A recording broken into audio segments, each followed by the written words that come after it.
Sige po, tayo pong lahat ay tumayo. Tayo po ay magpuri sa ating pong Panginoon. Itian nga po muna natin yung mga katabi natin. Batiin po natin. Good morning! Nagagalak po kami na kayo ay makasama ngayong umaga. Sige po, tayo po ay magpahanda sa ating pong Panginoon. Let's invite the Holy Spirit na pumagitna po sa atin at kumilos habang tayo po ay nag-aawitan at nagpupuri sa ating pong Panginoon. Awitin po natin ang nais ko. Tunay po na ang naisin ng ating heart sa umagang ito ay purihin at ibigin ang ating pong Panginoon.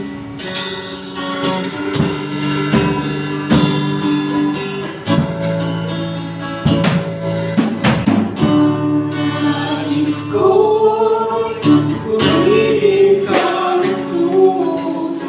Ang nais ko'y ibigin ka,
tunay, Lord, na ang nais po namin, Lord God, sa umagang ito ay purihin ka at sambahin, Lord, ng iyong dakilang pangalan.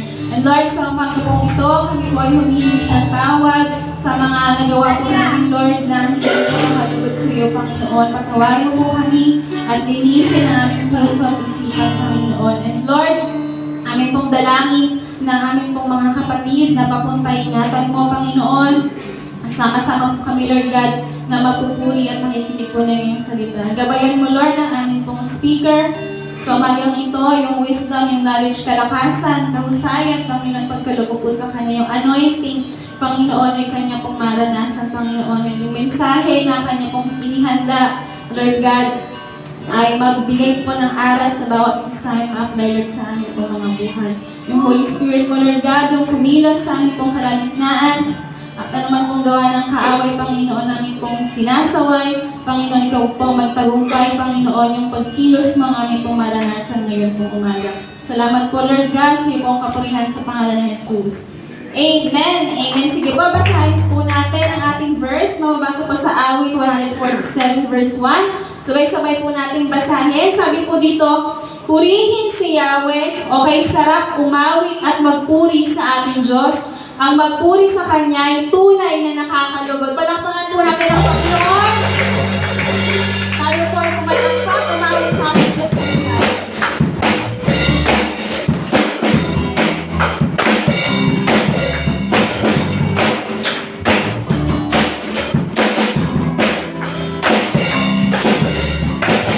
Sa bawat umagang kaibigan, simulang magpuri sa Kanya. Taas ang kamay, akong mawawit.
patuloy sa aming mga buhay. At we pray at we desire na kumilos ka Lord sa aming mga buhay. Lord, habang kami po ay nananatili Lord sa iyong hiling, Lord God, maranasan po namin yung pagkilos.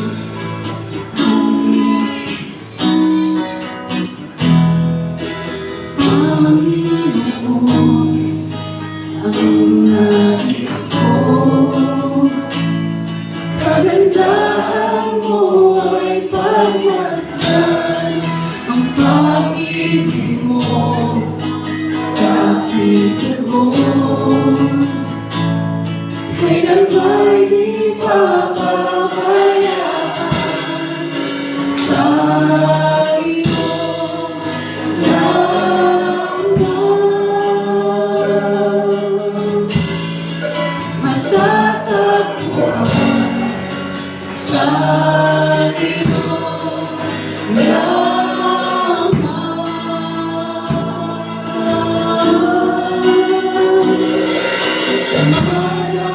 Mananatili sa iyong higit, sasambahin ka sa dauphin. Mananatili sa iyong higit, nang masumpungan ka sa dauphin.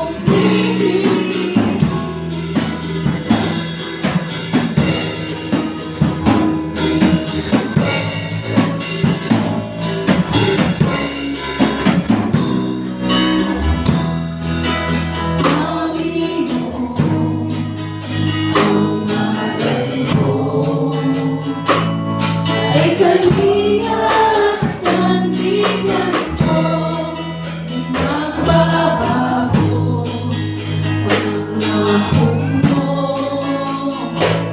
Salita mo'y panghawak sa iyong laman. Matatagpuan sa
na po tayong maupo at tayo po ay tumakot ng pananalangin.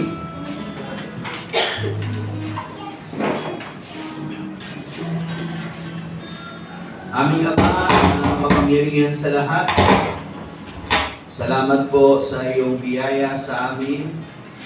Lord, sa kabila ng mga dumating ng mga unos, mga bagyo, na Lord, maraming puminsala, maraming napinsala, Panginoon. Pero Lord, salamat dahil Ikaw ang Diyos na kasama po namin. Ikaw ang Diyos na tunay nga na hindi po mangiiwan po sa amin. Salamat sapagkat ang kabutihan mong pag-ibig mo ay lagi po nakasubaybay po sa amin. Maraming salamat sa isang malayang pagpupuri na aming itinataas ang iyo pong dakilang pangalan sa umaga pong ito. Kalakip ng pagsamba pong ito ay ang aming patuloy na pasasalamat po sa iyo sa pamamagitan ng pagtataas ng pasasalamat sa mga kapatid po namin na nagdaos ng kanilang kaarawan. Salamat po, Panginoon, sa panibagong taon na ipinagkaloob po sa kanila. Salamat sa iyong biyaya sa kanilang buhay. Salamat sa iyong pagkalinga. At sa umaga pong ito, kung paano mo po sila iningatan, kung paano mo po sila sinamahan, kung paano po sila sinubaybayan, Panginoon, muli ay gabayan mo po sila, muli samahan mo po sila, muli patuloy na ang paghubog mo ay kanilang maranasan at ang kanilang buhay ay lumago sa pananampalataya. So umaga po ito, kung meron man po, Panginoon, sa aking mga kapatid na nagdaos ng kanila pong anibersaryo ng kasal, patuloy mo pong pagpalain ang kanilang pagsasama.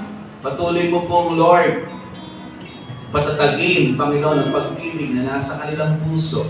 Ano man ang mga pagsubok, ano man ang mga problema, ano man ang mga bagay na dumating na kanilang, Lord, makaharap, ay tunay nga, Panginoon, lalo pang maging matatag, lalo pang mas maging malalim ang pag-ibig nila sa isa't isa. At sa tulong at biyaya mo po, Panginoon, ang anumang mga pagsubok, anumang mga suliranin o maaaring mga problema ay kanilang mapagtagumpayan sapagkat Ikaw ay kanilang kasama at ang sentro, Lord, ng kanilang relasyon, Lord, ay nananatili, Panginoon, sa iyong mga kamay. Nananatili, Panginoon, sa iyong presensya. Samahan mo po sila. Bigkisin ang iyong pag-ibig at patuloy mo pong pagpalain. Lord, sa umaga po ito, salamat po, Panginoon, sa mga panalangin na aming pong itinataas, na aming pinanghahawakan ng iyong pangako nang sabi mo po na sa sino mang tatawag sa iyong pangalan ay hindi mapapahiya.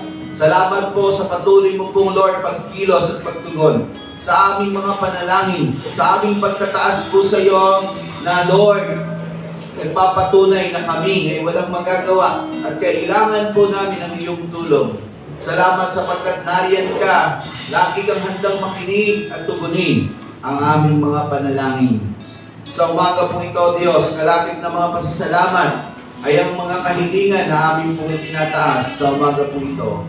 Sa umaga po ito, Lord, kung meron man pong kahilingan patungkol, Lord, sa kanilang relasyon po sa iyo, na ang nais po nila ay patuloy na, Lord, lumago sa pananampalataya at lubusan kang makilala. Idinadalangin ko po, Lord, na ipagkaloob mo po ang nasain po ito na nasa kanilang puso. Lubos ka po magpakahayag po sa kanila. At dalangin ko po, Lord, sa kanilang buhay ay patuloy, Lord, na gabayan mo po sila. Una, Lord, sa pag-aaral ng iyong salita upang madiskubre po nila ang iyong katangian, ang iyong kabutihan, ang iyong mga ginawa sapagkat nalalahad, Panginoon, sa iyong mga salita ang iyong kabutihan, ang iyong mga plano, ang iyong kadakilaan. Idinadalangin ko po, Lord, na sa kanilang patuloy na pagiging tapat sa patuloy na pag-aaral ng iyong salita ay lalo pang lumalim ang kanilang pagkakilala po sa iyo. At sa kanilang buhay, maranasan po nilang iyong pagkilos upang mas lalo pang maging matatag ang kanilang pananampalataya. Lumago sila ng lubusan at, Lord, maging committed, Panginoon, sa paglilingkod po sa iyo. Sa umaga po ito, kung meron man pong kahilingan patungkol sa mga pangangailangan, kung meron man po, Lord, mga pangangailangan ng aking mga kapatid na nais po nilang na itinataas po sa iyo na iyo pong punan, Idinadalangin ko po, Lord, ikaw po ang magpala po sa kanila. Kalakip nito, Panginoon, ay yung patuloy, Lord, nilang pagsunod sa iyong pamantayan, sa iyong mga pangako, mga utos na may pagpapala na kapag aming sunod ng buong puso, ang mga pangakong nasasaad, Panginoon, sa iyong mga salita, ay tunay nga, Lord, na nagaganap sa aming pong buhay. Turuan mo po ang bawat isa na unahin ka. Unahin ang iyong kaharian at ang iyong kalwalhatian. Sa madaling salita, O Lord, ikaw yung aming focus. Ikaw ang sentro ng aming paglilingkod. At ang lahat ng bagay, Lord, ang sabi mo, idaragdag mo na lang po sa amin. Sa umaga pong ito, idinadalangin ko po, Panginoon, ang aking mga kapatid na may karamdaman.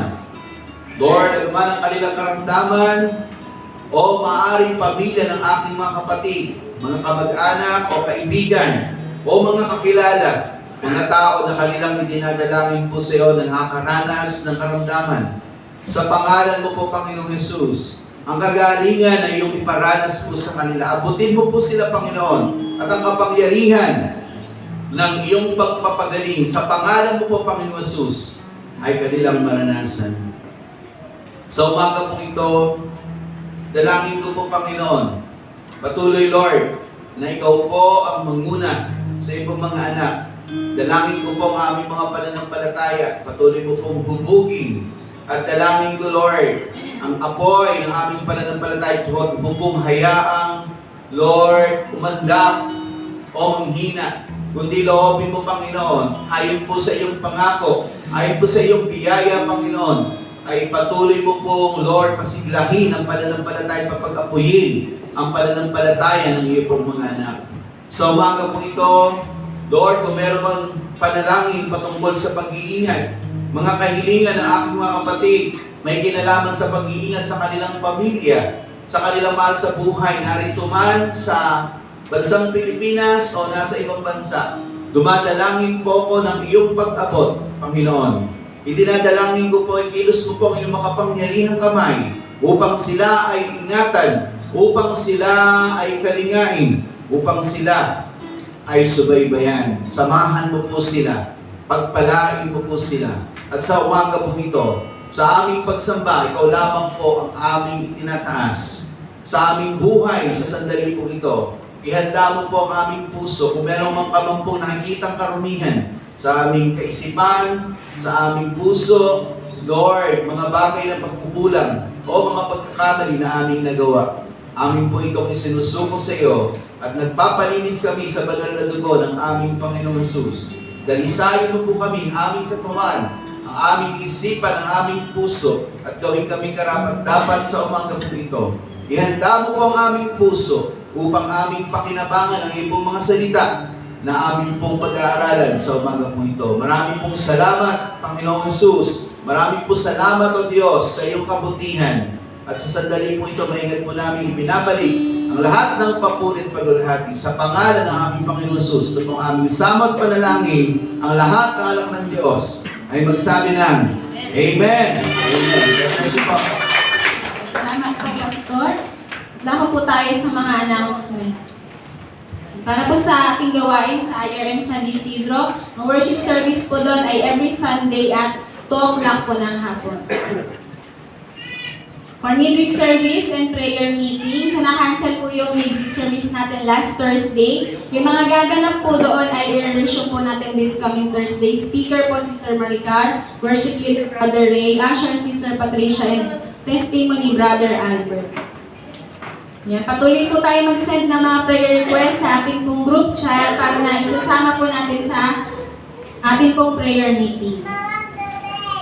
And para po sa Sunday service, next Sunday po, speaker, Pastor Manny, worship leader, Brother Reynan, tithes and offering, encouragement, Sister Judith, and usher, Sister Susan, and flower sponsor po, Ibriola family. And ang Aita Community Mission po, every Saturday, 8 a.m. Hinanyahan po ang bawat kapisanan na tumuwang sa gawain pong ito sa pagpunta po sa Aita Community Mission. And ito pong drum class na NCR1 ay na-cancel din po dahil sa hindi maganda po yung panahon nung nakalipas po. Ito po i-resume sa November 2 sa dadating pong Sabado, November November 2 po, 2024. Ang time po ay 9 a.m. hanggang 3 p.m. Doon pa rin po gaganapin sa IRM Ministries Chorrillo. And sulong 9, November 9 po, 2024, 8 a.m. hanggang 12 noon. Ito po ay may registration fee, 50 pesos. And sa order po ng t-shirt, prepare po natin yung payment dahil ipapadala na po ni Sister Jane. Next po, ito po yung Rise Up, gawain po ng YWAP NCR1, Worship Night, November 16 po, Saturday. Ang venue po nito ay sa Function Hall D. Marikina Convention Center. So naka-flash po sa screen yung mga price po ng ticket. Makipag-coordinate po kay Kuya dyan kung nais po natin mag-avail ng ticket para po sa gawain ng YWAP NCR1. And ito naman po yung gawain po ng Lab National Samba Summit Worship and Discipleship sa November 30 po ito, gaganapin po sa IRM Cathedral. And palakpakan po natin ang Lord sa buhay po ng Bourbon family. Salamat po sa flower sponsor ngayong umaga. Yan, mamaya po may CE Teachers Meeting po after ng ating Sunday service. Sige po, handa po natin ang ating mga puso at ating pong Bible sa pakikinig po ng salita ng Lord. Palakpakan po natin, Pastor Manny Castro.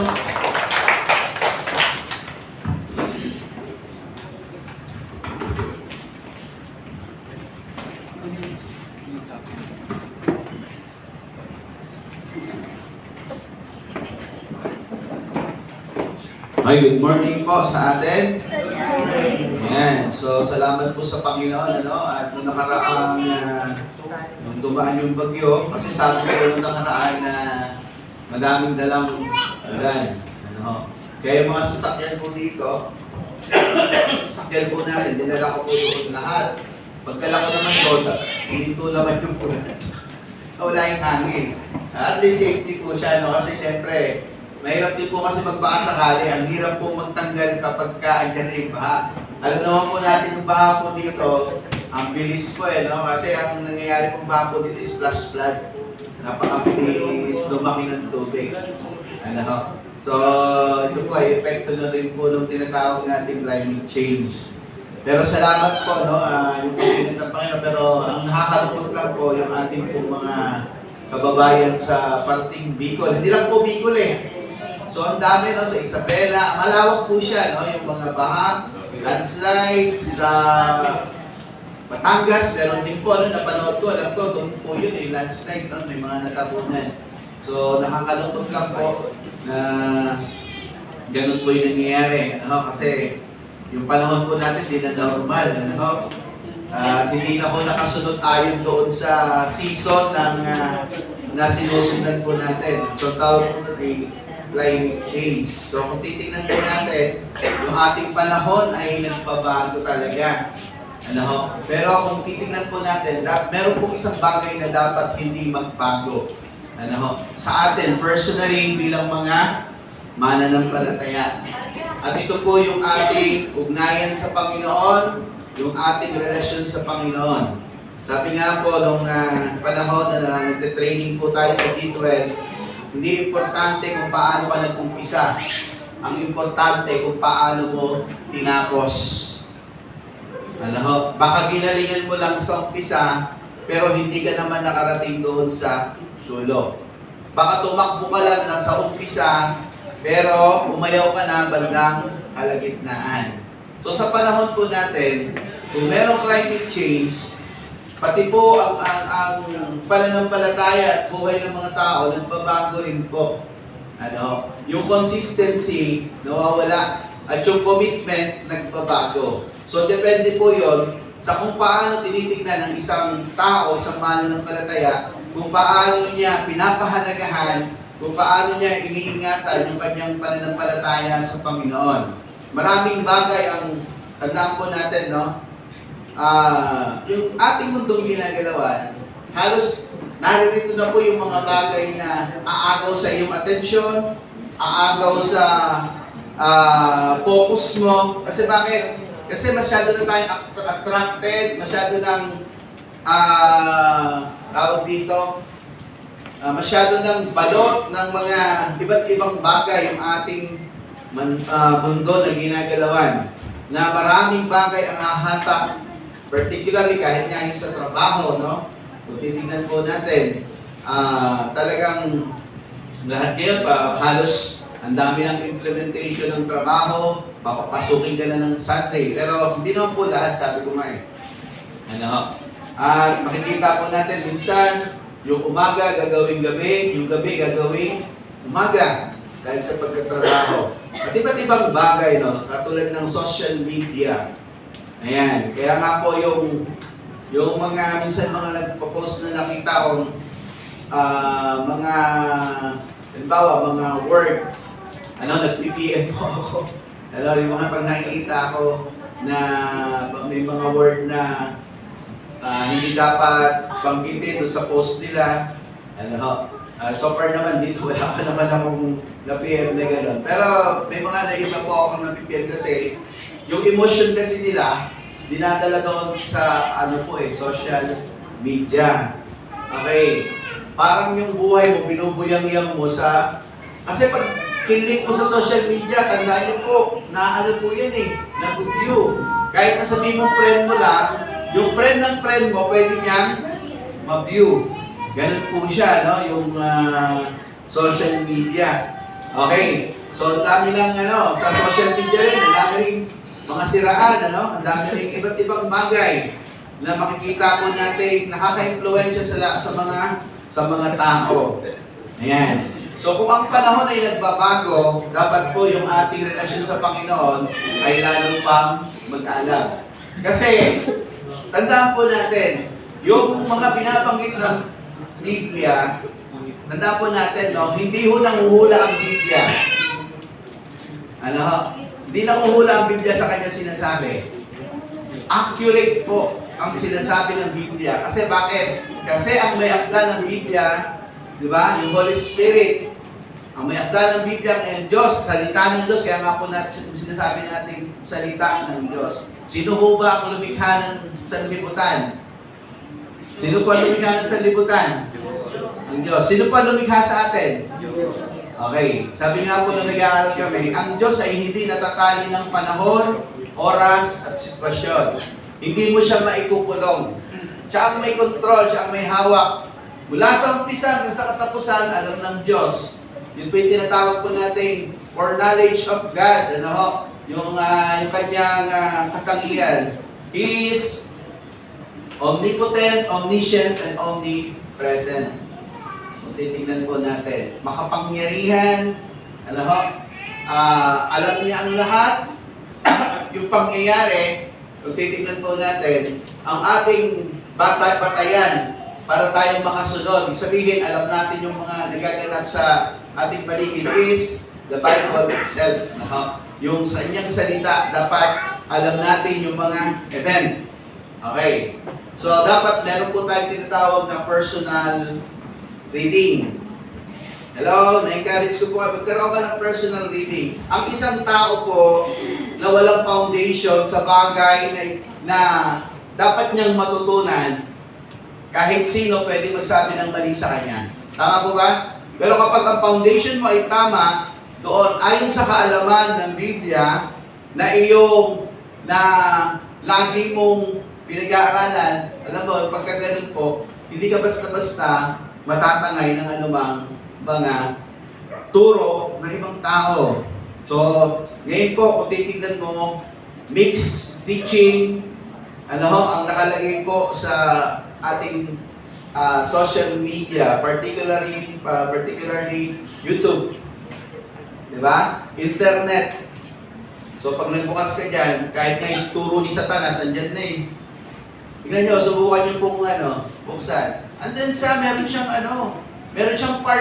siyang part doon na kahit Satanism, nasa po yun na YouTube eh. Diba? Okay.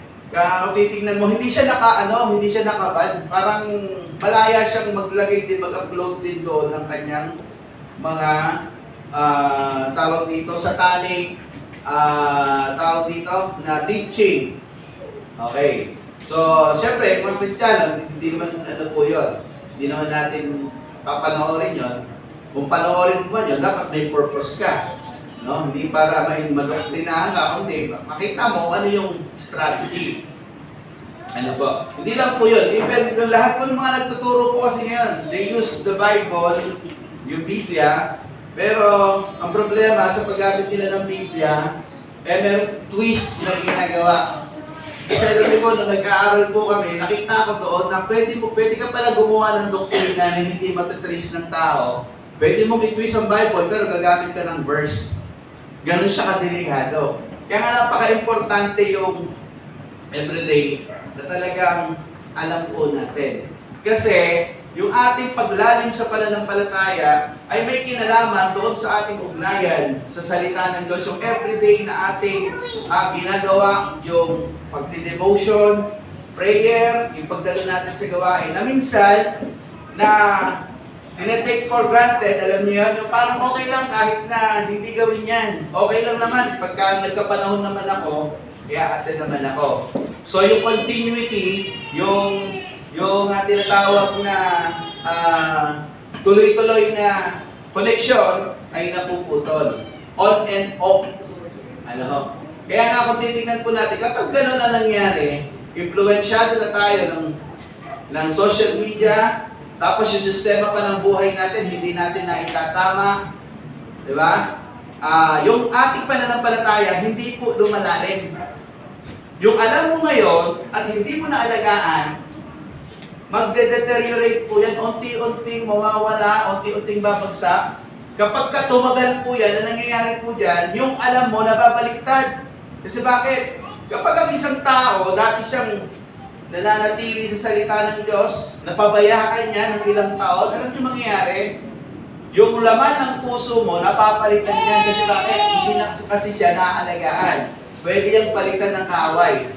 At ang mahirap pa, kahit na ikaw Kristiyano, pwedeng bigyan mo ng dahilan yung mali para ka mabuhay sa ganong pamamaraan. Nag-gets niyo po ba yung sinasabi ko? Ibig sabihin, lalagyan ng ibang laman ng kaaway, isip mo, yung puso mo, para ka lumayo sa Diyos. At mabibigyan mo na ngayon ng dahilan yung mali para siya maging buhay mo na everyday. Kaya nga po, sa panahon po natin ngayon, marami po nagbabago. Even yung mga tinatawag po natin yung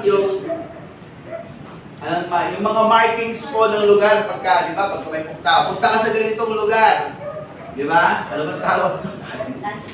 Landmarks yan. Yung landmarks, nagbabago rin yan kapag binago yung syudad, di ba? In-improve.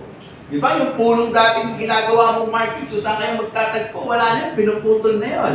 Kaya nga pagpunta mo, halimbawa, ang tagal mo sa Manila, taga-probinsya ka, umabot ka na ng 10 years or 20 years, pagbalik mo, iba na yung tsura.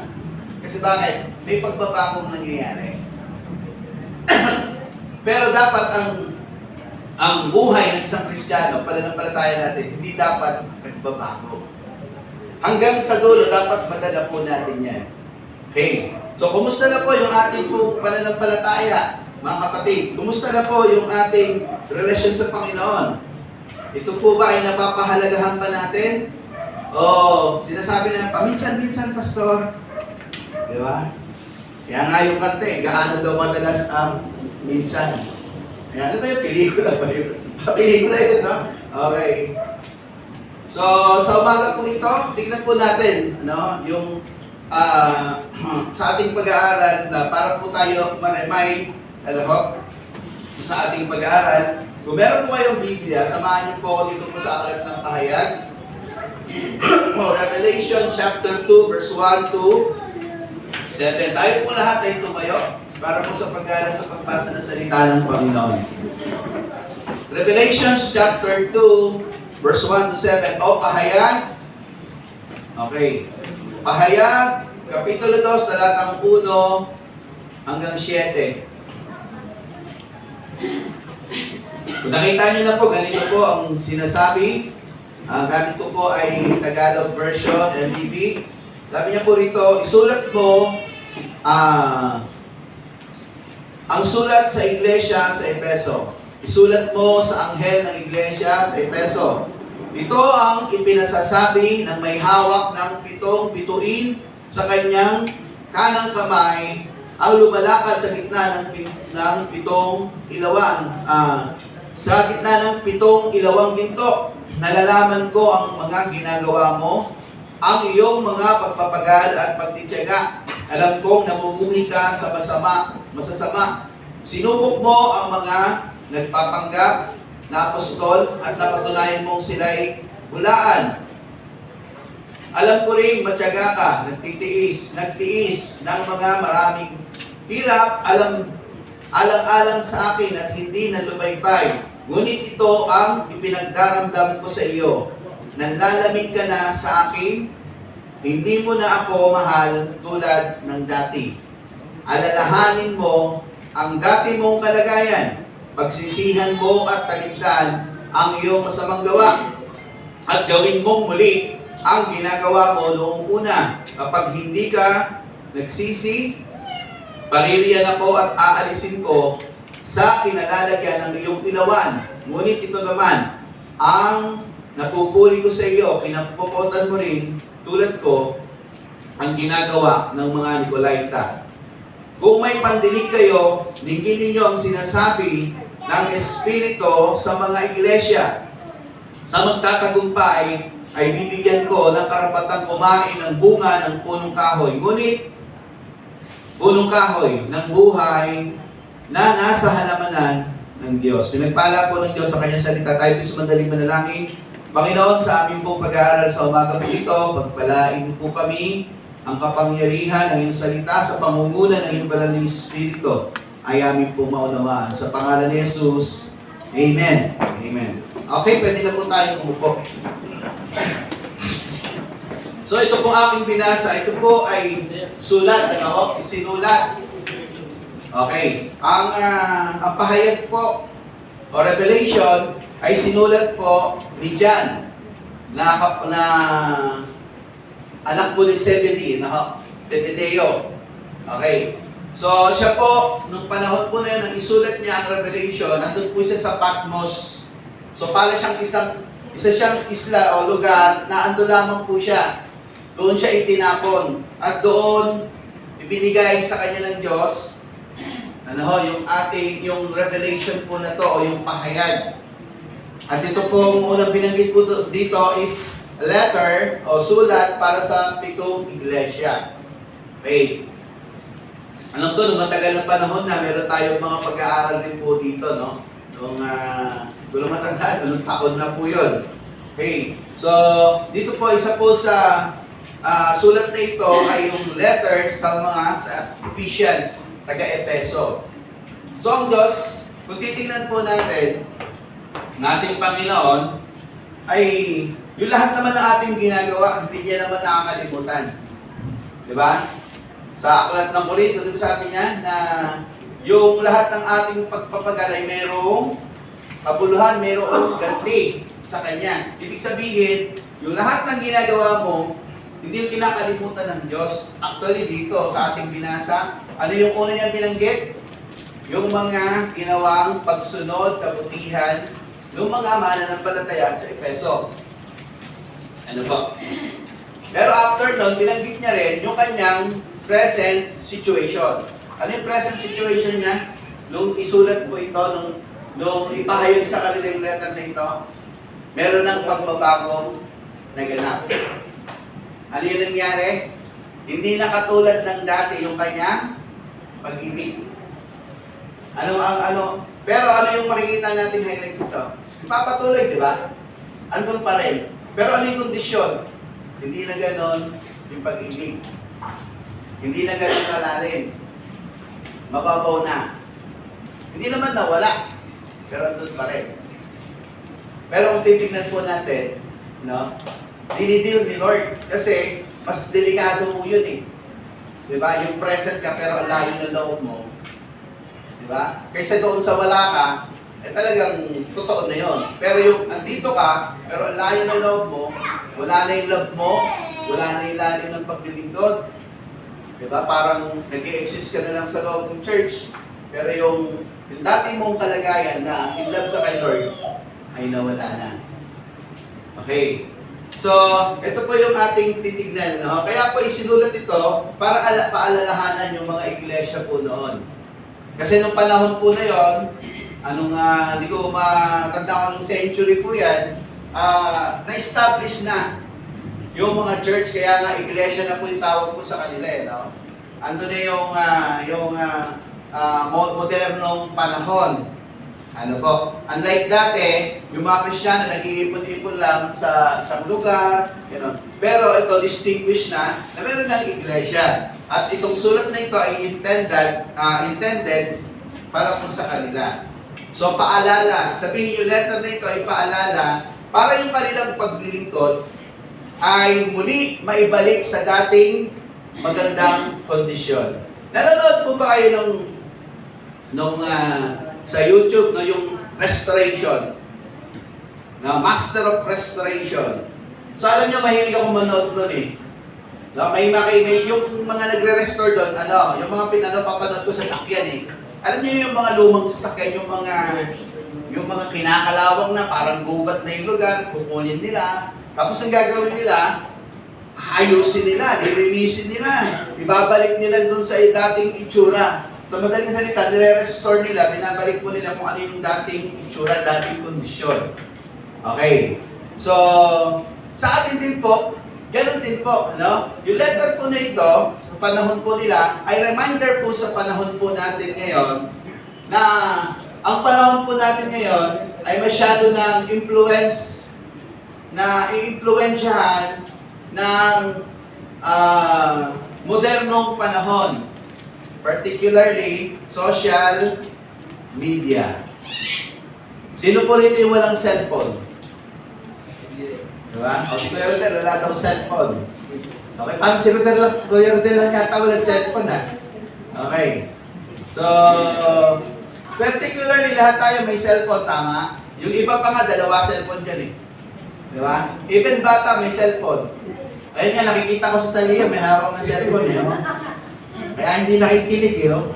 Okay, ibig sabihin, no, yung influence ng mundong ating ginagalaw ay napakalawak na po. At tandaan po natin, yung bagay na yan ay parte para yung tinatawag ay bahagi para baguhin yung sistema ng mundo. Okay, so bibigyan ko lang po kayo ng mga warning. Alam niyo ba na darating ang panahon na ang mga Kristiyano ang lilitaw na rebelde? Kaya tayo uhulihin. Kaya tayo papatayin. Kasi darating yung panahon na ang gobyerno ay magiging isa. Yung tinatawag po natin one world government. And actually, alam niyo po, pinag-aaralan na nila ngayon yan. Kasi bakit?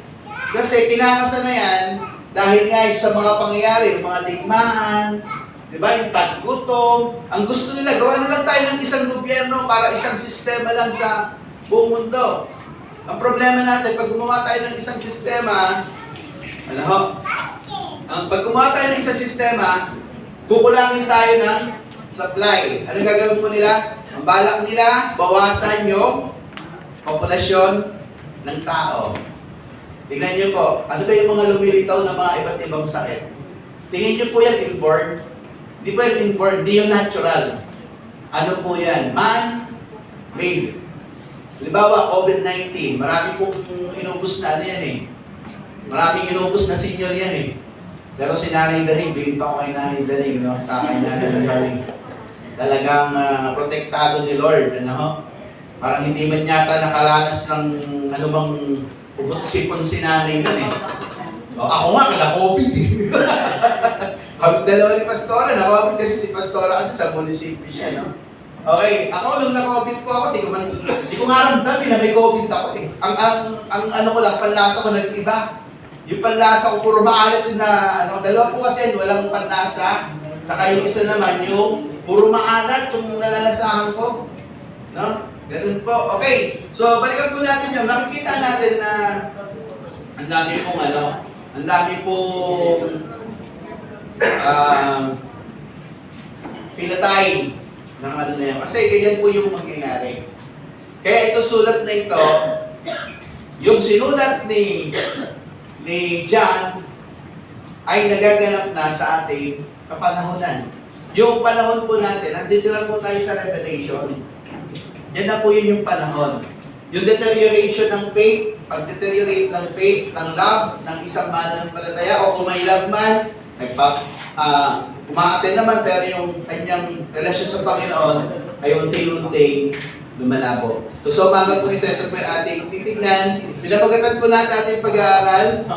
Pakikilig nga po. Pakibasahin nyo nga. Pakibasa nga po. Okay. Medyo hinaan ng konti. Sobrang lakas. Yung ano. Hello. Yan. Okay. Ganyan lang. Restoring our first love. Ano ba ibig sabihin ng restoring? Pagpapanumbalik sa una mong pag-ibig. Di ba may kanta? Muling ibalik ang tamis ng pag-ibig. Muling pagbigyan ang pusong nagmamahal. Kasi bakit? Kasi yung love nung tumabang. No? Kaya nagre-request siya, muling ibalik. Okay. Kayo ba, ang asawa nyo kapag nagbago yung pag-ibig, gusto nyo ba? Nanlalamig. Pero ayaw natin di ba? Gusto natin laging yung love na nanatili. Okay. So, kung titingnan po natin, yung love hindi dapat nag-expire. Kaya nga tingnan nyo, pagka kinasal po ang dalawang tao, di ba? Sa wedding. Okay. May expiration date ba yung anong tawag doon? Marriage contract. Wala po Although tinawag na contract, pero wala siyang expiration. Yun lang yung po yung kontratang walang expiration. Di ba? Hanggang mamatay ka, no? Hanggang mamatay ka, wala ka na, hindi na expire. Ano po? So, napakahalaga nung mapanatili. Particularly, dito po sa ating pag-aaralan, pinakita rito, pinipint na ng Panginoon, ito, natutuwa ako sa ginawa mo dati, ito yung mga ginagawa mo dati. Pero meron akong isang bagay na hindi na laban sa iyo. Hindi ka na gano'n, hindi mo na ako mahal, tulad ng, ano sabi? Tulad ng una. Ano ibig sabihin? Nagbago na yung pagmamahal. Okay. Pag nagbabago ang pagmamahal, yung sigasig ba, yung sigla, andun pa rin ba? Yung sipag, andun pa rin ba? Wala na. Di ba? Okay. So, kumusta na po yung pag-ibig natin ngayon kay Lord? Andun pa ba yung sigla natin? Andun pa ba yung sipag natin? So, tingnan po natin. Sabi niya rito, next slide please. Meaning of restoration, pananauli, pagpapanumbalik, pagbabalik sa dati. Kaya nga yung binigit ko yung sasakyan Ganun yung ginagawa nila. Ang pangit na ng tsura kasi bakit? Napabayaan na. Hindi na ginagamit. Nangalawang na. Puno na ng dumi. Ang gagawin nila, i-restore. Aayusin. Okay. So, pagpapanauli, pagpapanumbalik, pagbabalik sa dati. So, tatlong bagay po yung ating pong titignan dito po sa ating pag-aaralan, restoring our first love. Unang-unang bahagi po natin pong kailangan gawin. Pakiclick nga. Pakibasa nga po, evaluate your present relation to the Lord. Pag sinabing evaluate, ano po ibig sabihin yan? Siyasatin mo yung sarili mo. Particularly yung love mo sa Panginoon. Kumusta na yung pag-ibig mo sa Panginoon? Kapag yung dating alap ng paglilingkod mo, excited ka dating umattend sa church, di ba? Hindi pa nga oras, andito ka na. Ano ho? Tapos, kakatukin mo na si Pastor. Pastor, asa na yung susi? Okay. So, pagka kasi andun yung love, di ba? Andun yung sigasig. Kaya nga alam nyo yung mga tatay nyo, yung mga yung mga tatay nyo nung nanligaw yan, alam nyo, ang daming para sa kayo yan di ba? Ang dami niyang mga tula. Susungkitin ko ang bituin at ibibigay ko sa iyo. Tatawin ko ang lahat ng dagat. Mapuntahan ka lamang. Okay. Actual expression yan, no? Exaggerated expression. Pero ang ina-express is, gaano niya kamahal yung kanyang babaeng nililigawan. Okay. So expression yan. Mga Pilipino, maano tayo makata kasi tayo Kaya nga mahilig tayo sa mga tula So yung expression ng dog, ano yung pinapahiwatig kung gaano niya kamahal. Pagka nagmamahal nga, di ba, nagmamahalan nga, walang makakapigil eh. Kahit pinipigilan ng magulang, ano gagawin? Gagawa ng paraan. Ibig sabihin, nandun yung sigasig. At sa nagmamahal, tandaan niyo po mga kapatid, sa nagmamahal, walang imposible. Di ba? Gagawa at gagawa ng paraan yan. Kaya nga, kung titignan po natin, kung i-evaluate mo yung sarili mo, sarili natin, ano na yung kalagayan natin ngayon, ganun pa rin ba tayo pasigasig? Katulad ng dati. Ganun pa rin ba yung pag-ibig natin sa Panginoon? Katulad nung dati. Next slide please. Sabi niya po yan, but I have this against you. Yun yung binabanggit ko kanina sa English version, that you have abandoned the love you had at first. Grabe yung ginamit na term, no? Abandon. Iniwan mo na yung dati mo pag-ibig. Hindi na katulad ng dati. Okay. So, sino ang nag-aano po dito? Ito yung sulat sa kanila. Ito yung sinasabi ng Panginoon sa kanila. Maaring established na sila, okay naman, maatin naman, pero tandaan po natin, ang tinitingnan ni Lord, hindi lang yung attendance. Hello? Ang tinitingnan ni Lord, hindi lang yung ginagawa natin. And actually, totoo naman yon. Kung ano yung ginagawa mo, kung ano yung performance mo, nagpe-patient sa kung ano yung nararamdaman mo. Kung gaano mo kamahal yung ginagawa mo. Kung gaano mo kamahal yung nag-uutos sa iyo. Ano po? So, kung titingnan po natin, ang Lord tumitingin po sa puso natin. Amen. Kasi tandaan po natin, very powerful yung heart po natin. It controls our being. Kinokontrol nito yung ating buong pagkatao. Na kapag ang puso mo ang tinamaan ng love, walang imposible.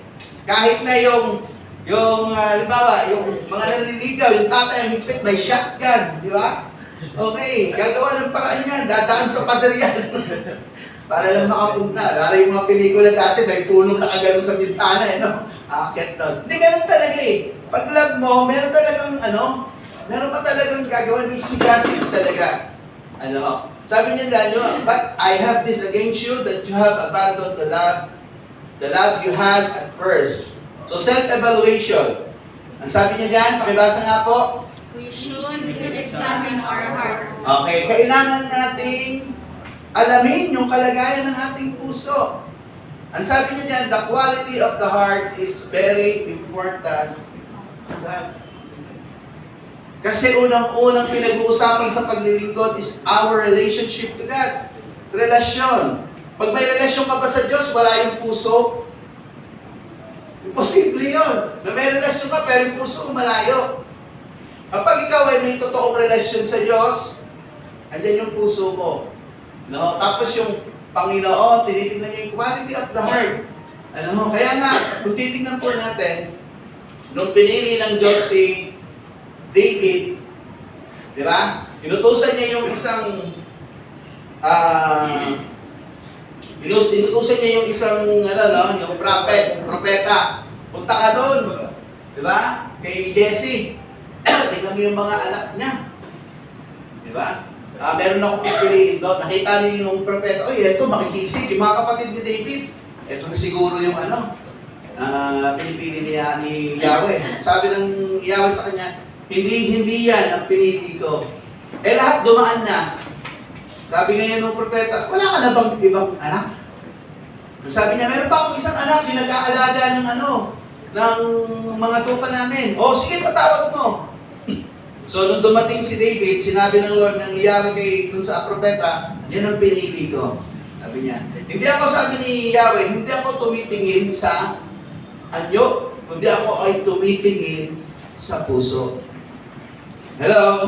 Importante kasi sa Panginoon yung quality of the heart, yung kalidad ng puso natin. Ibig sabihin, yung hinahanap ng Panginoon, totoong puso na nagmamahal sa Kanya. Kasi ang ating paglilingkod ay nakabase lahat doon sa loob ng puso natin na kailangang inaalagaan po natin yung love natin kay Lord. Dapat everyday in love tayo kay Lord. Amen? Hello? Dapat nga yung love, tandaan niyo po, yung love ng Panginoon hindi na-expired. Ang tanging dapat hindi ma-expired sa buhay ng tao, ng isang Kristiyano, ay yung love niya sa Panginoon.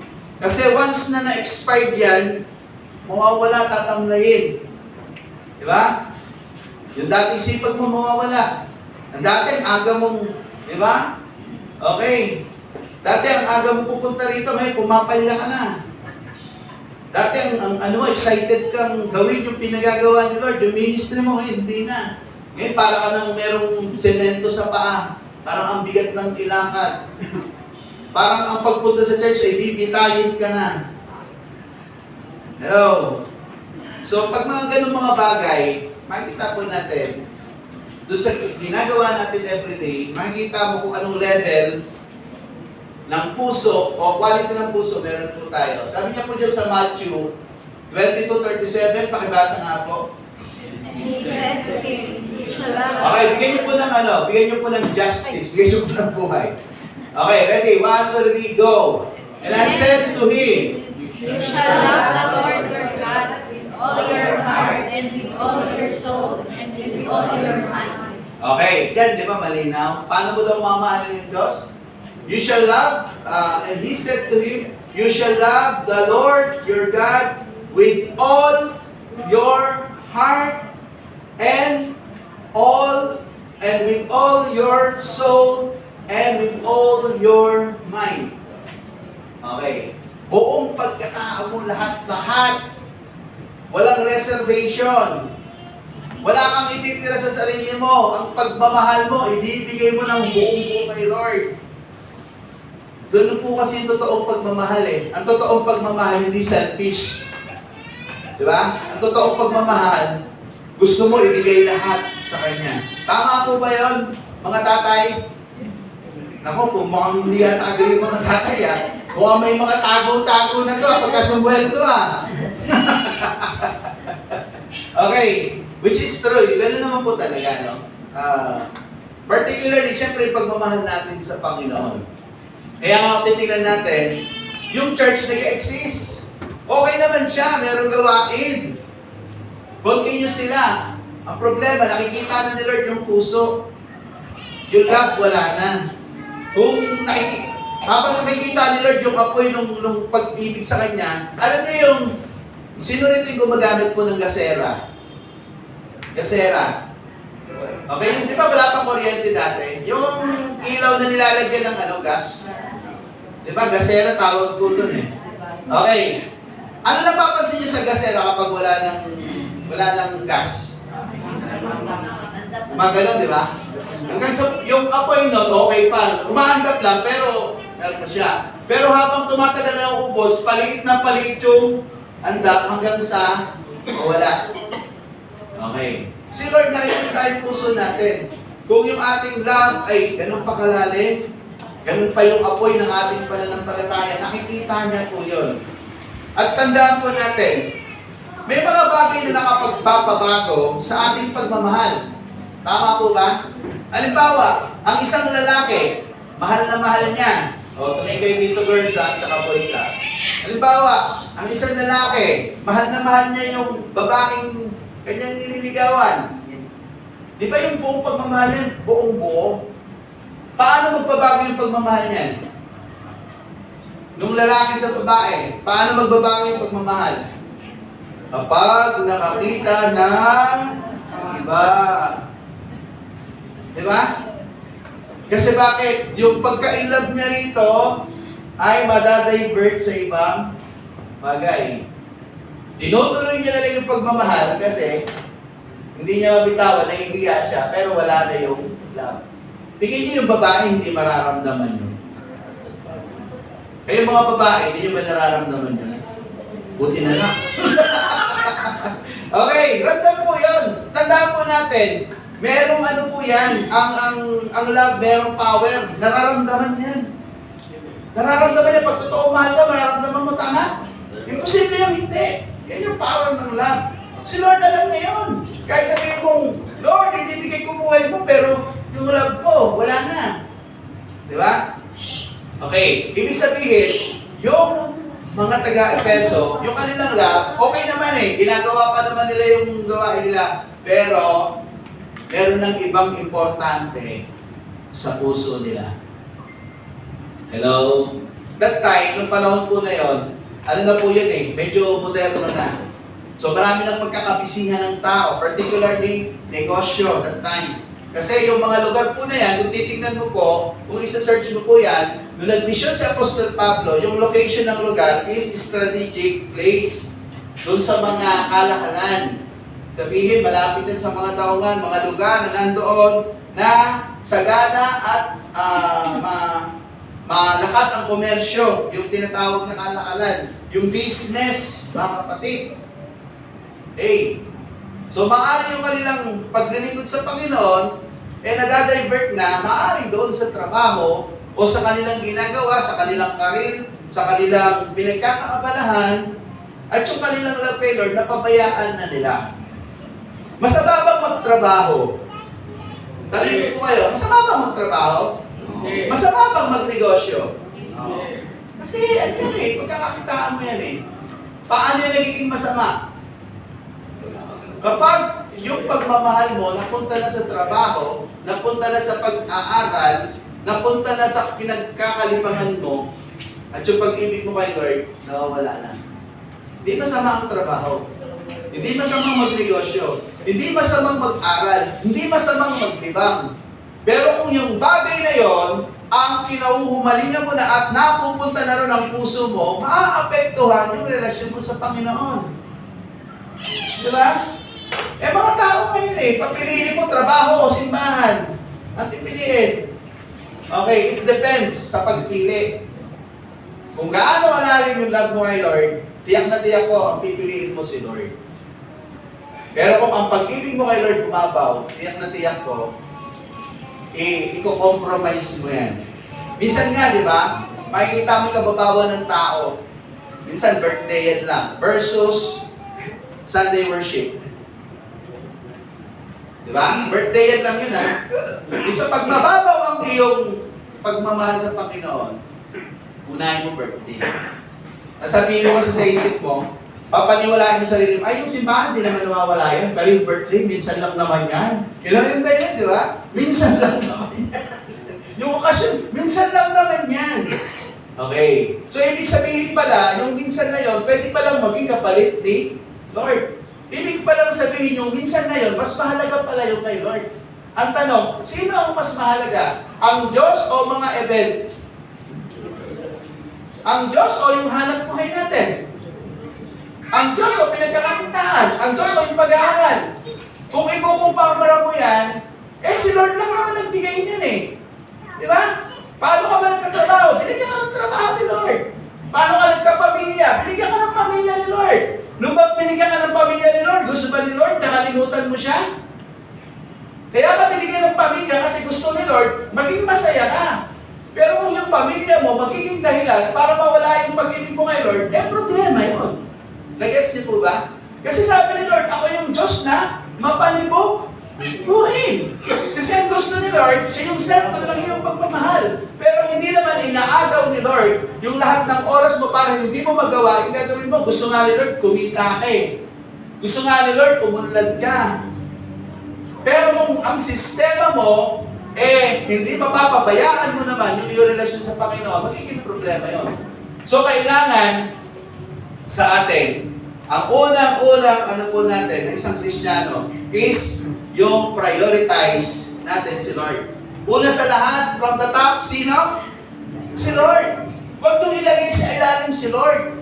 Di ba? Tapos pag may kailangan ka, emergency, si Lord nilalapitan mo. Kung tao yun, di mo nga ako kilala eh. Di ba? Pag okay ka, di mo ako kilala. Tapos ngayon, pag walang-wala ka, lalapit ka sa akin. Huyo ka. Di ba? Okay, pero si Lord, hindi ganon. Napakabait ni Lord. Kinalimutan mo na siya, pero pag kailangan mo siya, tumutugon pa rin siya. Huwag naman tayo kabusado. Di ba? Hello? Huwag naman natin gawing unli.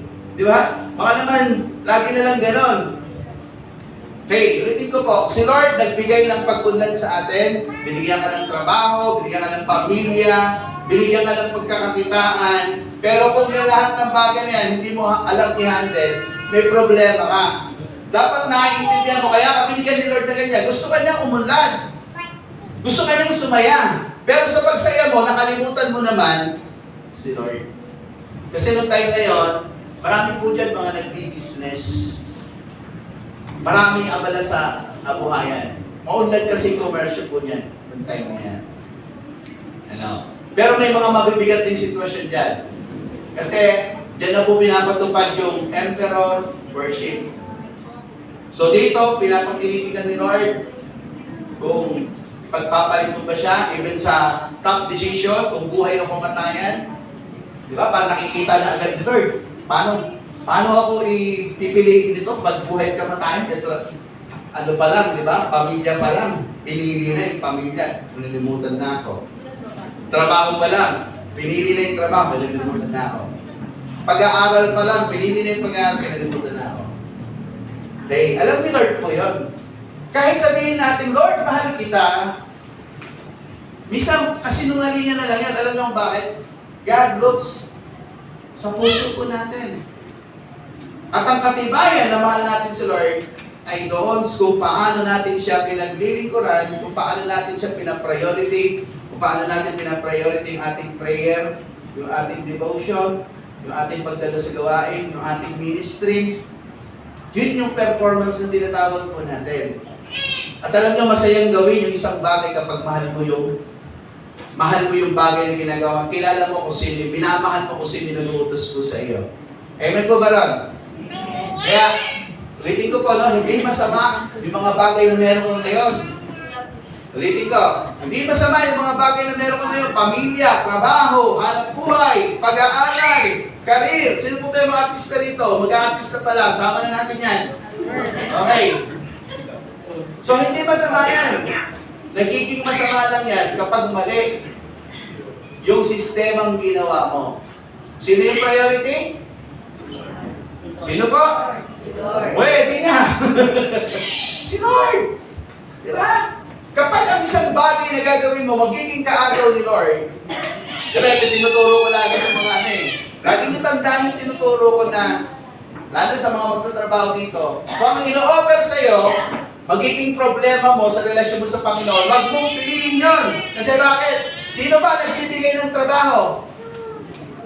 Diba? Sino bang gumawa doon sa tao na yon para mag-utos sa'yo na huwag magsimba? Ginawa na yun ni Lord eh. Diba? Oh, kaya nga baguhin ni Lord yung utak nun eh. O hindi mababago utak nun, hindi ka ba kayang bigyan ni Lord na, ano? It's a matter of choice. Depende sa kung gaano kamahal si Lord. Kasi kapag ang pagmamahal natin, laging merong maintindihan naman ako ni Lord. Mahirap yun, mga kapatid. Makakasanayan natin yun.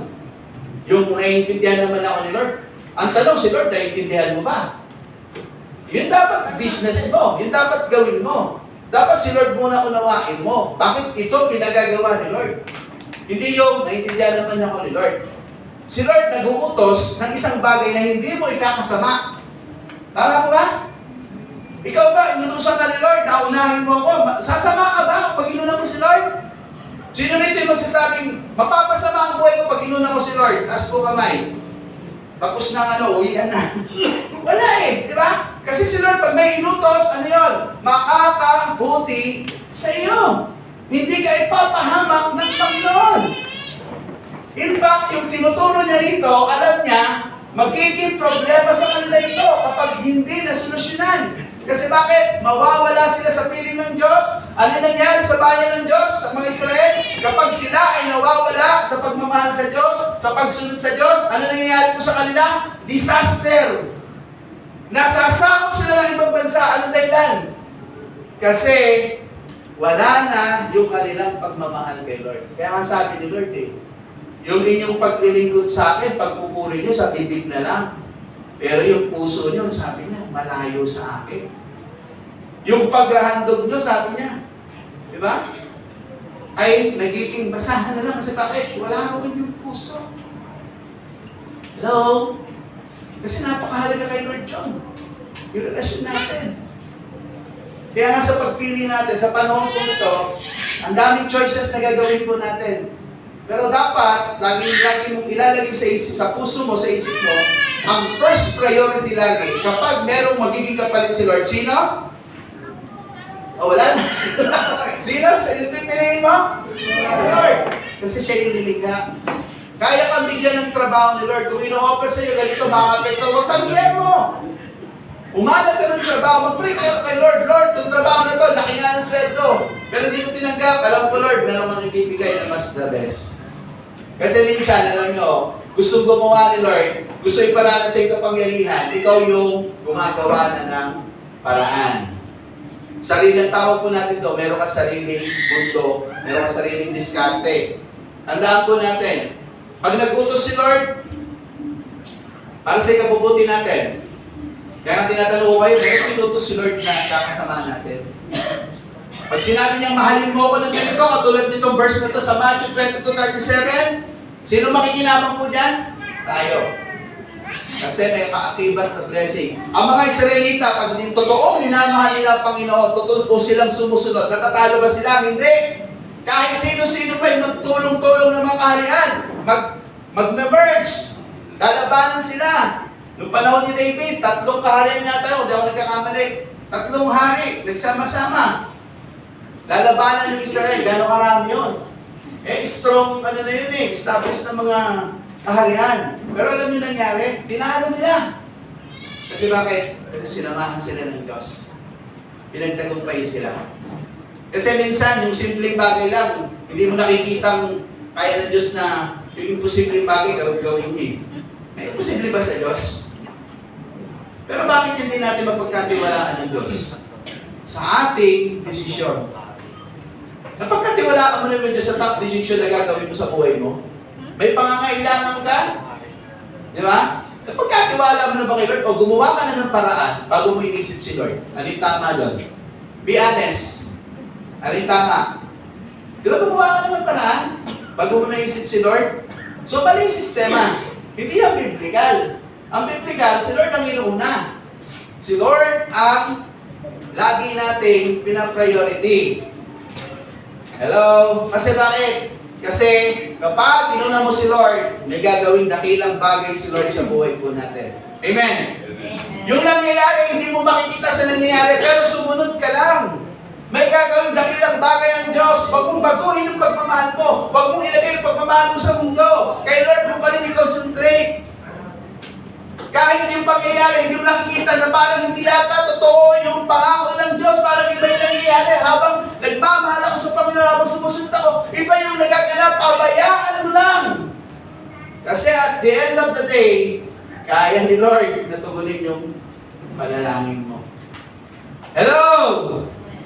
Tingnan niyo si Joseph. Nabasa niyo na ba yung book ni Joseph? Joseph the Dreamer. Yung pangako ba sa kanya ng Diyos, kung titignan mo yung sitwasyon, angkop ba doon sa kaisipan mo na matutupad? May pangako ang Diyos, pinenta siya ng, gusto siyang patayin ng kanyang mga kapatid. Di ba?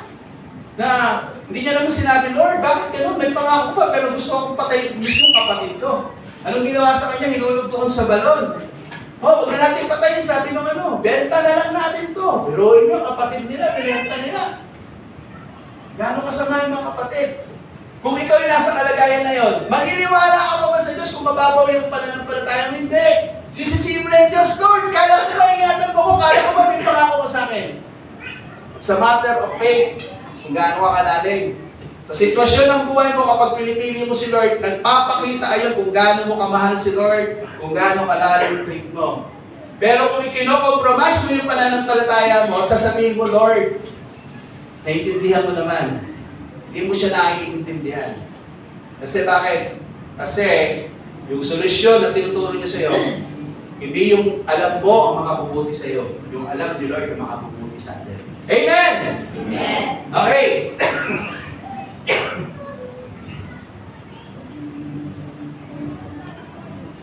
Susunod po. Malaki yung hirap po pag wala po mata. Okay. Sumunod po. Yan. Admit, pakibasa nga po. Admit your faults, shortcoming, and repent. Pag Pag sinabi kong admit your fault, yung mga mali, and shortcoming, and repent, ano ba ibig sabihin niyan? Aminin natin yung mga pagkakamali, yung mga yung mali, yung pagkakasala natin, yung mga maling desisyon, mga maling ginawa. At anong gagawin mo natin? Ihingi mo ng tawad kay Lord. Di ba? Ano sabi ni Lord sa verse na binasa natin? Kaya nga sabi niya, pagsisihan, talikdan. Pagsisihan mo at talikdan. Yung mga ginagawa, pagbalik ka doon sa dati mo. Saan daw siya babalik? Dati mong ginagawa. Ano yung tinutukoy niya dati mong ginagawa? Yung dating lalim ng kanyang pagmamahal. Dating lalim ng kanyang love na hindi mo na uutusan, excited na. Pastor, ang gagawin natin, excited ako. Saan tayo magsa-cell group? Pastor, meron tayong Aita Vision. Kasama ako, Pastor. Ngayon po, punong braso na po tayo eh. Sino sasama? Alam niyo mga kapatid, evaluate tayo. Tignan natin yung natin. Gano'n ba tayo? Gano'n pa ba yung natin kamahal si Lord? O baka napipilitan na lang tayo at wala kayong magawa kasi utusan kayo ng pastor, utusan kayo ng pastora. Hindi ako magiging masaya kung uutusan ko kayo na pipilitan lang. Much better na huwag natin sumunod. Kasi yung utos na iutos ko, hindi po galing sa akin yun. It comes from the Lord. Boses lang po ako. Yung inuutos ko rito, hindi naman po pakinabang sa akin yan eh. Pakinabang niyan kasi kayo yung i-bless ni Lord. Hello? Pero bakit ganon nangyayari? It's a matter of the heart. Baka yung love natin, nag-deteriorate na. Kailangan natin ibalik. Kailangan nating alamin, Lord, saan ako nagkulang? Ano ba yung mga napabayaan ko na? Ano ba yung mga dating excited ako? Meron ngayon, Lord, hindi na ako excited. Parang sa pilitan na lang. Di ba? Tapos magkakaroon pa ng post. Pastor kasi, utos na utos. Pastor kasi, ano? Okay, si Lord na aking kapo nun. Hello? Ulitin ko, hindi po ako yung nagpapatupad.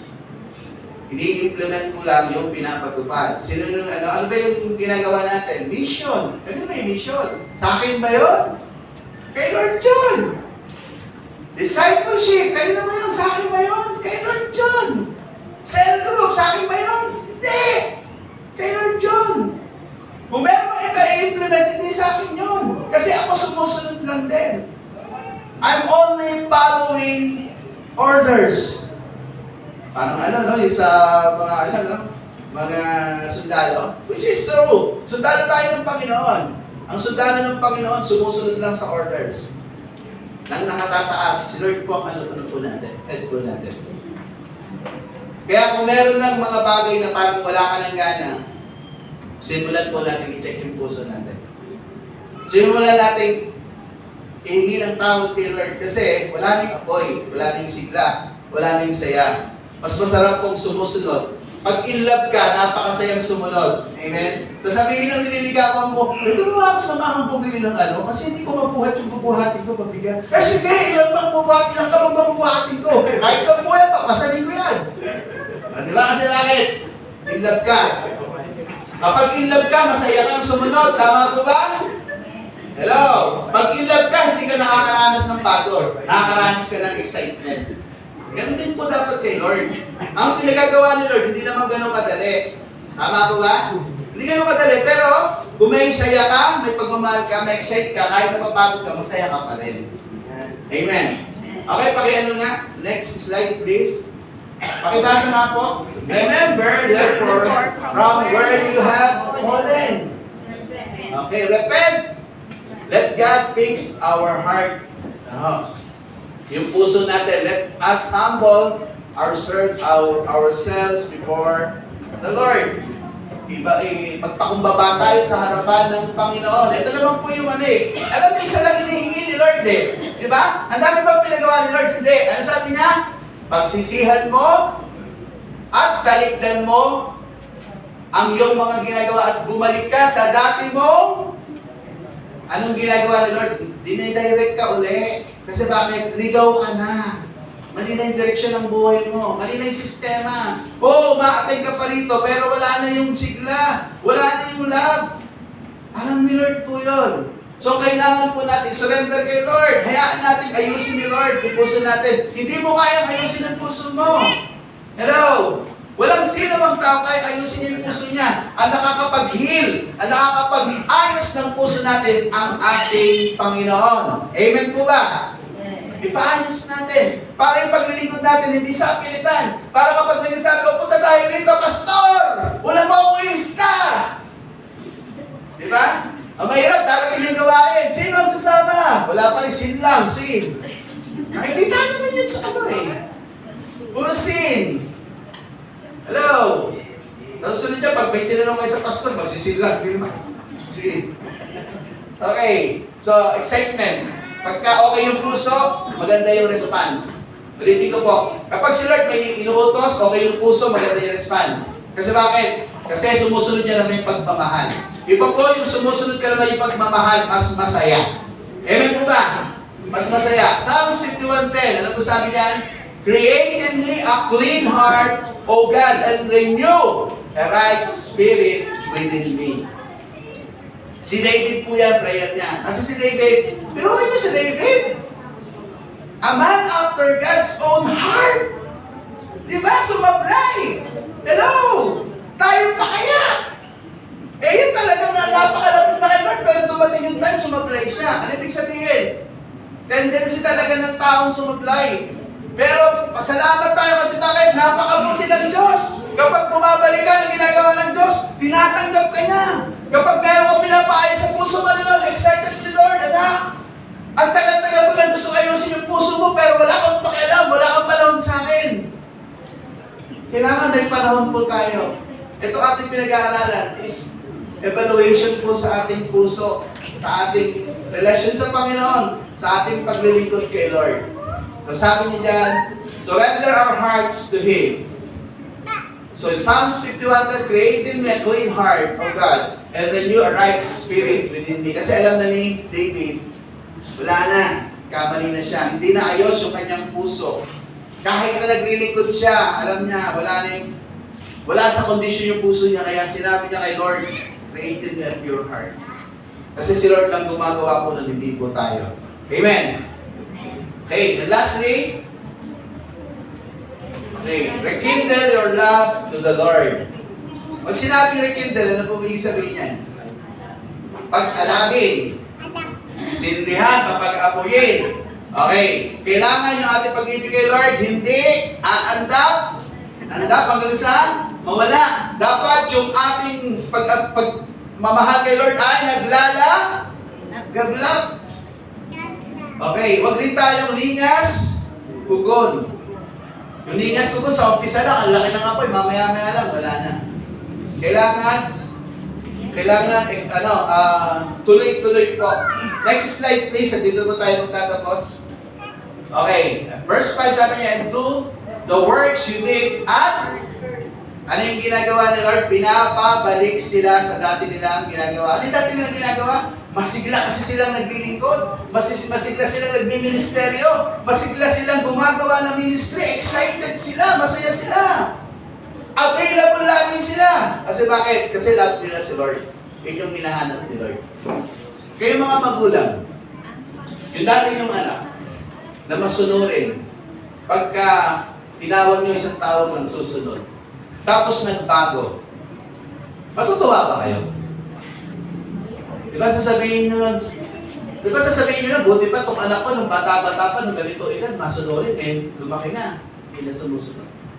Even kayo mga magulang, hinahanap yun. Lalo na si Lord, hinahanap ni Lord sa atin yung gano'n. Kasi bakit? Kasi nararamdaman ni Lord yun. Masakit kay Lord kapag gano'n na parang sapilitan na lang, na sinasamba mo siya, para sapilitan na lang na sumusunod ka sa ministry. Sapilitan na lang na ginagawa mo yung ministry. Kaya nga yung ministry, papaya-paya. Kasi bakit? Kasi hindi ka na excited. Yan ang masaya. Onting ano lang, ay, hindi ko na kaya. Sama pakiramdam ko. Alam niyo po ba, ilang araw po akong masama ang pakiramdam, pero hindi ko Parang lalagnatin po ko yung pakiramdam na parang nilalamig kang mainit yung pakiramdam mo. Ewan ko ba ba't parang tatrangkaso. Ganun yata yan ng trangkaso, di ba? Yung mo mapakiwala yung ano mo. Parang Monday pa po yun eh. Hanggang ngayon, nararamdaman ko pa. Pero hindi ko siya hinahayaang ano. Kasi kailangan mong, katulad niya, pwede naman ako magpapalit. Di ba? Pero sabi ko, hindi. Hindi lang po ako ano eh. Pag nakita niyo ako, parang wala akong mararamdaman. Pero, yung personal na nararamdaman ko sa katawan ko, hindi okay. Ano? Okay, kasi meron tayong ministry gagawin eh. Amen. Para kay Lord. Amen po ba? Dapat ang motivation natin, ay, kailangan ko gawin yung ministry. Hindi. Gagawin ko ito para kay Lord. Mahal ko si Lord. Amen. So, sabi niya dyan, let God the center of our hearts. That everything we do is motivated, ano daw po? By our love for God. Ulitin po natin. Lagyan natin feelings. Basahin niyo po na sabay-sabay. That, 1, 2, 3, go. That everything we do is motivated by our love for God. Okay. Na dapat ang lahat ng ating gagawin, ang motivation natin, susunod ako kasi mahal ko si Lord. Gagawin ko itong ministry kasi mahal ko si Lord. Gagawin ko ang pagkakaloob, pagiging tapat kasi mahal ko si Lord. Hello, iba po yung ginagawa mo. Yung ministry, yung pagsunod ng buong katapatan dahil ang motivation mo ay mahal mo si Lord. Tingin mo, kung tatanungin mo si Lord, Lord, saan ka ba nagiging masaya? Yung sumusunod naman ako, pero yung love ko, hindi naman ganun kalalim. O sumusunod ako na yung pagsunod ko dahil sa pagmamahal ko sa iyo. Tingin nyo, anong sasagot ni Lord? Kayo, anong isasagot ni Lord? Ayaw niyo sumagot. Siyempre, yung sasagot ni Lord, anak, mas gusto ko yung ginagawa mo yung pagsunod sa akin dahil mahal mo ako. Kayong tao, pag pinapili, anong pipiliin nyo doon? Sumusunod yung anak nyo kasi may authority lang kayo? O sumusunod yung anak nyo dahil mahal niya kayo kaya kayo sinusunod? Anong pipiliin nyo? Di ba? Tayo ng tao, gusto natin yun eh. Kailangan na si Lord. Kaya po, sa buhay po natin mga kapatid, tayo yung makakapag-evaluate, tayo yung makakapag-check. Kung ang ating excitement wala na, may problema na. Kung ating pagsunod, tinatamad na tayo, may problema na. Kung ating pag-commit, hindi na ganun kasigla, may problema na po. At tayo po mismo makakapagpaayos kay Lord. Ilapit natin kay Lord. Aminin natin yung pagkukulang natin. Aminin natin yung mali natin. At ang gawin po natin, kung alin natin ginagawa natin, nung panahon na in love tayo kay Lord, yun po yung ating babalikan. At doon po magiging masaya si Lord. At hindi lang po yun, doon po magiging magandang muli yung ating paglilingkod kay Lord. Pagpalaan po tayo, Panginoon. Sige po, tayo po lang tayo tumayo. Tayo po ay manalangin. Pwede mo bang itaas po natin ang ating kamay sa Panginoon? At tayo po ay lalapit kay Lord, nananalangin. Bibigyan ko po kayo ng ilang minuto upang personal na lumapit kay Lord. Ang bawat isa po sa atin magkaroon ng personal na pananalangin. Heart to heart sa Diyos, ilapit po natin ating mga puso, ating buhay. Tapat po si Lord. Gusto ni Lord na muli ibalik yung sigla, yung pag-ibig po sa Kanya. Kasi gusto kong gamitin muli ng Panginoon. Gusto ni Lord na maging masigla, masaya ka sa paglilingkod sa Kanya. Sa sandaling ito, bigyan ko buhay ng ilang minuto upang manalangin ng personal sa Panginoon.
Panginoong Jesus,